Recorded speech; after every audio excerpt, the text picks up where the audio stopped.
Ассаламу алейкум кыргызстандыктар, ассаламу алейкум замандаштар. Бага сүрүү Кыргызстан каналы сиздерди бак тигүүгө чакырабыз. Жаз жарыш көчөт тиге турган мезгил, эмне тигүүнү билбей аткан болсоңуз, анда бул видеону аягына чейин көрүңүз. Бак деп аты айтып тургандай, бакты багыш үчүн тоодой мээнет керек болот. Ал үчүн сиз фанат болушуңуз керек. Бак ушундай нерсе 5 жылга чейин сизге эчтеке бербейт. Ошого карабастан сиз мээнеттенишиңиз керек болот. Сиз көчөт тигерден мурда базарга барыңыз. Ички жана сырткы базарда эмне кымбат, кайда сатам, эмне сатам деген суроого жооп бериңиз. Жообун тапкан болсоңуз, анда сиз жериңиздин климатын эске алыңыз. Эгерде сиз ысык жерде жашаган болсоңуз, анда эрте бышуучу мөмө жемишти жеткиришиңиз керек. Эгер сиз суук жерде жашай турган болсоңуз, демек сиз эң кеч быша турган мөмөгө басым жасашыңыз керек. Мисалыга, малина эң суук жерде дагы өсө алат. Мунун тамыры жердин астында -35 чейин чыдай алат. Ошондой эле алма -40 градуска чейин анын бутактары суукка туруштук берет. Эгер сиз ысык жерде жашасаңыз, анда мына ушундай эң эрте бышкан алмаларды тигишиңиз зарыл болот.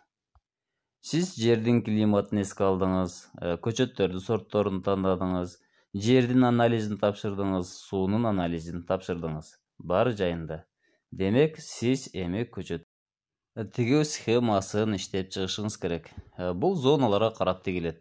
Эгер сиз ысык зонада болсоңуз, ал жерде өсүү мезгили өтө көп. Ал жерде демек аралыгын алысыраак тигишиңиз керек болот. Эгерде сиз жогорку зонада жашай турган болсоңуз, анда сиз тыгызыраак тигишиңиз керек.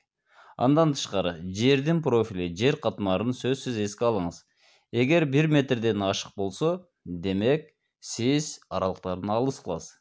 Эгер жердин профили 1 карыштан аз болсо, демек бул жерде көчөт таштуу жерде жакшы өсө албайт дегендик. Бул жерде демек тыгызыраак тиксеңиз болот. Себеби көчөт өсүү модификациясы ошого карай өзгөрөт. Эми көчөттөрдүн мүнөзүнө көңүлүбүздү бурабыз. Кээ бир сорттор алмалар өтө суукка дагы чыдай алышат. Мисалга, Александр Бойко деген алма бул -45 чейин чыдай алат. Анын тамырын дагы, бүчүрүн дагы анча-мынча суук ала албайт.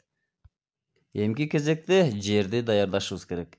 Жердин терең катмарындагы катуу катмарды алып салуу керек болот, же сындырып айдоо керек. Мына ушул нерсени алып салсак, анда биздин көчөтүбүз жакшы өсө алат. Мына ушундай казып алдык, бирге бир каздык. Эми көчөттү кандай отургузабыз? Буга биз 20 килограммдан 30 килограммга чейин гумус же күрдүү кара топурак, ошондой эле фосфор, калий, кальций жана башка азыктарды кошуп беребиз. Эскертүүчү нерсе, азотту июндан кийин же 1 жылдан кийин берсек болот. Фосфорду 200 грамм, калийди 60 грамм, кальцийди болсо 60 грамм берсек болот. Эгер тиккенде кошо азот бере турган болсок, демек азот газдуу нерсе бул көчөттү кургатып коюшу мүмкүн. Мына ошентип көчөттү тигип алдык. Тигилген көчөт суу койгондо чөгүп кетпеш керек.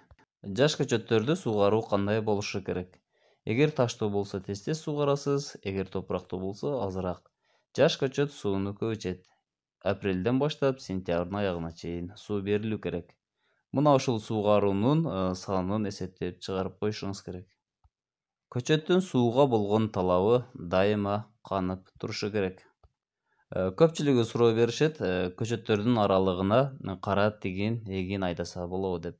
Болот, албетте, ошонун негизинен суу ичет, ошонун азык алат, кылсаңыздар болот. Болгону бийик өсүүчү жүгөрү же башка нерселерди тикпешиңиздер керек. Бадыраңдан баштап картошка, капуста, сарымсак баардыгын айдасаңыздар болот. Аны караганча көчөттөн дагы карап турсаңыздар болот. Андан тышкары сиздерге пайда алып келет. Көчөттү жылда азыктандырып туруш керекпи деген суроону да көп бериш керек. Албетте, жылыга азыктандырып берип туруш керек. Биринчи жылы 200 грамм берсеңиздер, жылыга 100 граммдан кошуп кетесиздер. 7-8 жылдык болгондо, демек амофосту 1 килограммга чейин, азотту 1 килограммга чейин көтөрүүгө болот.